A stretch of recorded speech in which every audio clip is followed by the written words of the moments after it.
आज से कुछ दिन पहले रंजीत ने पांडे के भाई को मारा। उसी का बदला लेने पांडे ने उसके भाई को मारना चाहा। जेवढी इन्फॉर्मेशन आपल्या हातात आली है, पांडे ने एक कॉन्ट्रैक्ट किलर को बुलवाया। जब रंजीत बाहर था तभी मुन्ना को मारा। आज रंजीत पागलों की तरह पांडे को ढूंढ रहा है। पांडे अगर हमारे हाथ लग जाए तो उसी पे केस बना देंगे। अगर रंजीत के हाथ लग गया, केस और इंसान दोनों खत्म।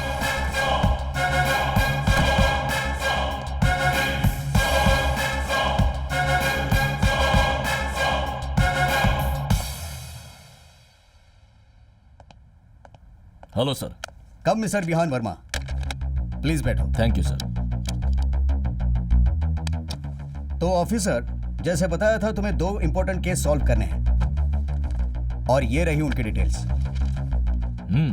काफी चैलेंजिंग केस है, मजा आएगा। मैं अपनी पूरी कोशिश करूंगा। All the best to you. Number 1, robbery.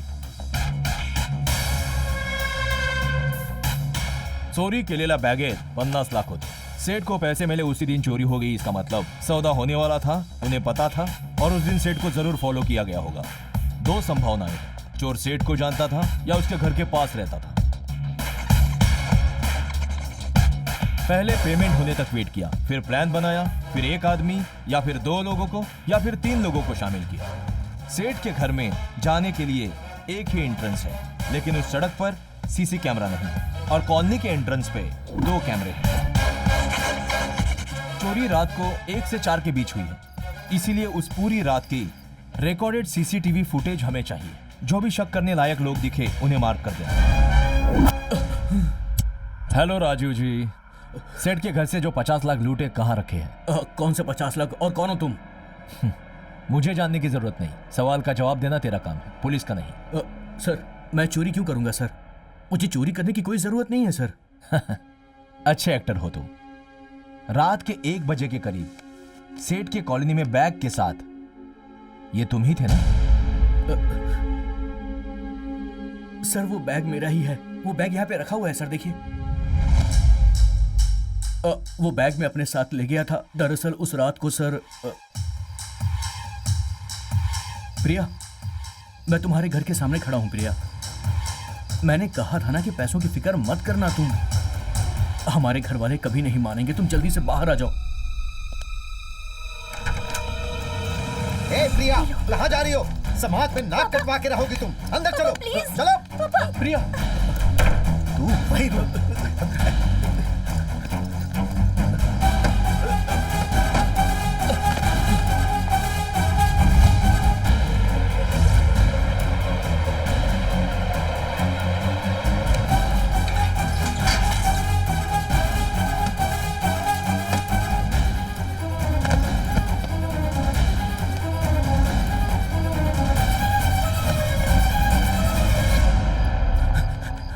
उसके पापा के डर से मैं भाग गया था सर। उस चोरी से मेरा कोई वास्ता नहीं है सर। तो फिर वांटेड लिस्ट में तुम्हारा नाम कैसे आया? सर, प्रिया को किडनैप करने की उसके बाप ने झूठी रिपोर्ट लिखवाई थी सर। आप चाहे तो चेक कर लीजिए। 1 मिनट सर।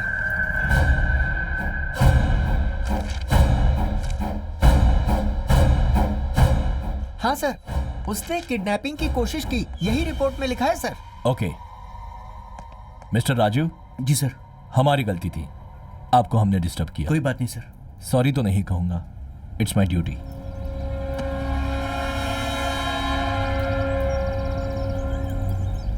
मतलब चोरी करने वाले वही 2 लोग हैं। Number 2, Munna murder case.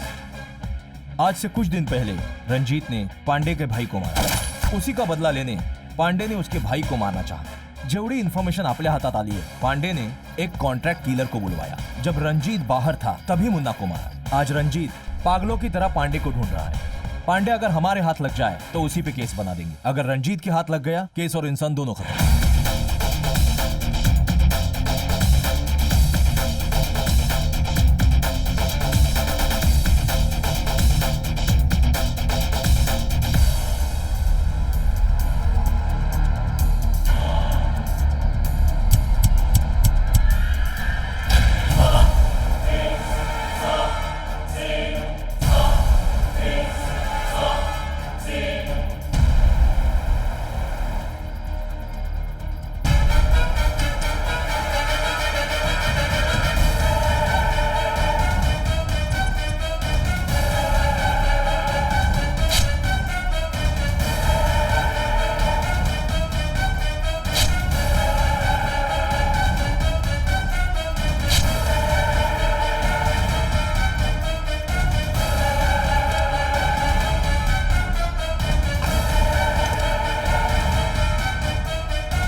Shivaji, Shivaji, urgently patrolling constable Aditya के डिटेल्स चाहिए, जॉइनिंग से पहले के और बाद. सर आदित्य का मामा इस थाने में पोस्टिंग में है सर. असं आहे का? बोलवा त्याला.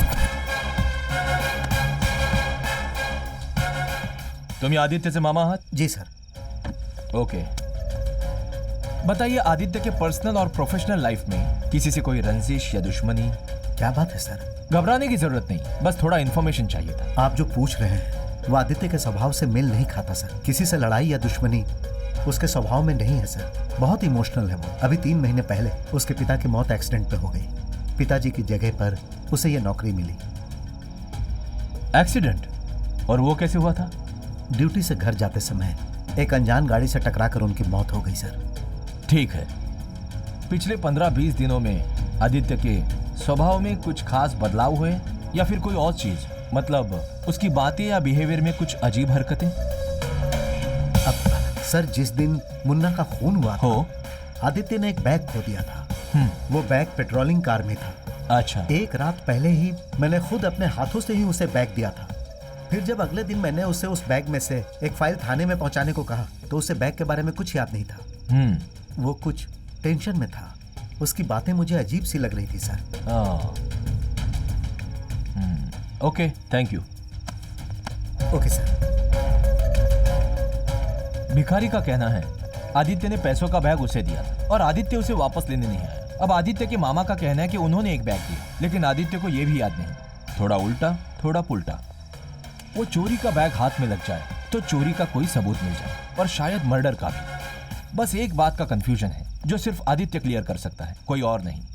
रंगा जी, सर, मुझे आदित्य के पिता की एक्सीडेंट की फाइल चाहिए, और हाँ, Sure, sir. आदित्य का इंट्रोगेशन करना है. सर वो सीएम के कैंप ऑफिस में स्पेशल मीटिंग है सर. ये मीटिंग उससे ज्यादा इंपॉर्टेंट है.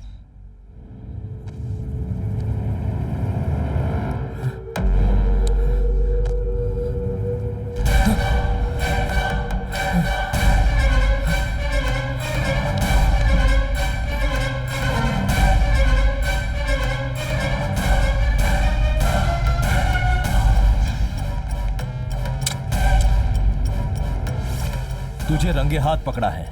इतनी आसानी से अरेस्ट करूंगा कभी नहीं सोचा था. एक लूट में इन्वॉल्वमेंट और एक मर्डर में. तुझा खेळ संपला. Excuse me please. सर, मैं डॉक्टर शर्मा हूं. ये मेरा पेशेंट है. इसे स्लीप वॉक डिसऑर्डर की बीमारी है. क्या? Sleep walking? जी हाँ. ये देखिए, ये इसकी बीमारी के रिपोर्ट्स हैं. सारी डिटेल्स हैं, वीडियो फुटेज भी हैं जो बिना इनके परमिशन के ली गई है. Please check. जब ये सोते हैं तो बहुत ही गहरी नींद में चले जाते हैं. That's it.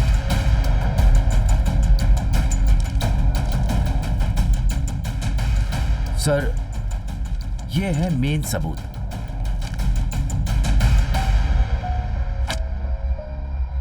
Anticipatory bail. मेरे क्लाइंट को एक खास बीमारी है, इसलिए कल रात को गहरी नींद में यहाँ आके वो सो गया. इस मर्डर से इनका कोई ताल्लुक नहीं है. जब तक ये दोषी साबित नहीं हो जाते ये मुलजिम नहीं हो सकते. बिना पुख्ता सबूत के इनके खिलाफ एक्शन नहीं ले सकते आप. खेल खत्म नहीं हुआ. नींद में किया क्या? सबूत बेमतलब. जागते हुए जुर्म किया या फिर नींद में जुर्म किया, सच क्या है झूठ क्या है? 10 मिनट में पता लगा लूंगा. प्रभाकर सर, आदित्य के फिंगरप्रिंट्स, रंजीत के बॉडी से मिले फिंगरप्रिंट्स, चाकू फॉरेंसिक लैब भेजो. घर के सीसीटीवी फुटेजेस निकालो, चेक करो. अगर पावर कट हुआ है तो इसी की कारस्तानी होगी. इमीडिएटली रिपोर्ट्स मेरे हाथ में होने चाहिए. Ramu, yes sir. Light detector पर इसका इंट्रोगेशन करवाओ. Okay sir. बस मुझे 10 मिनट का टाइम दे दो. तुम्हारा नाम? आदित्य. फैमिली में कौन है? मेरी माँ, पापा नहीं है. मेरा जुड़वा भाई अर्जुन, उसकी मौत हो चुकी है. अर्जुन, कैसे मौत हुई उसकी? बचपन में उसका एक्सीडेंट हो गया था.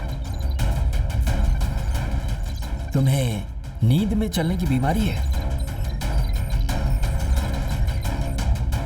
हाँ, एक स्लीप डिसऑर्डर है. वो चोरी तुमने की थी?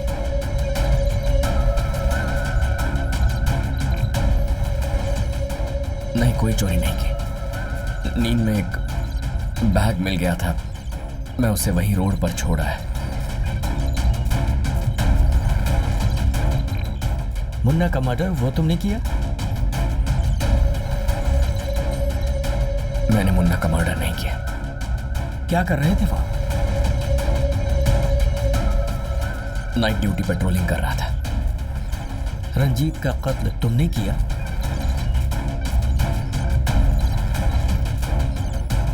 उसका कत्ल मैंने नहीं किया।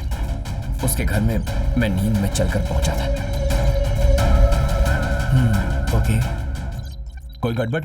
नहीं सर, इसने जो कुछ भी कहा सब सच है। Damn it.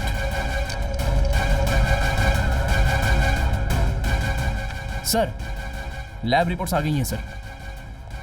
रंजीत की बॉडी पर मिले उंगलियों के निशान आदित्य के फिंगरप्रिंट से मेल नहीं खाते हैं। काय? जी हाँ सर, ये सीसीटीवी फुटेज चेक कीजिए। पूरी रिकॉर्डिंग में 1 सेकंड का भी पावर ब्रेक नहीं है। पूरा फुटेज देखिए सर।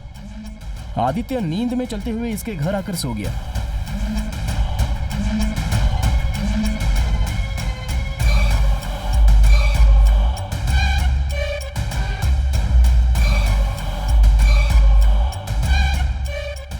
और ठीक 2 मिनट बाद किसी ने रंजीत को हॉल में फेंक दिया और वो फोर्स इतना था कि उसकी बॉडी बहुत ही दूर आकर गिरी।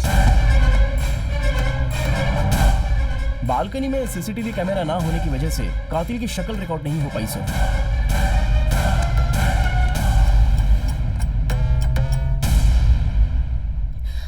Aditya, thank God. Thank you doctor. Don't worry. ये सब क्या था बेटा? घबराइए मत मामा, सारे सवालों के जवाब मिल जाएंगे। ये फिंगरप्रिंट्स और ये सीसीटीवी फुटेज सब यूजलेस हैं सर।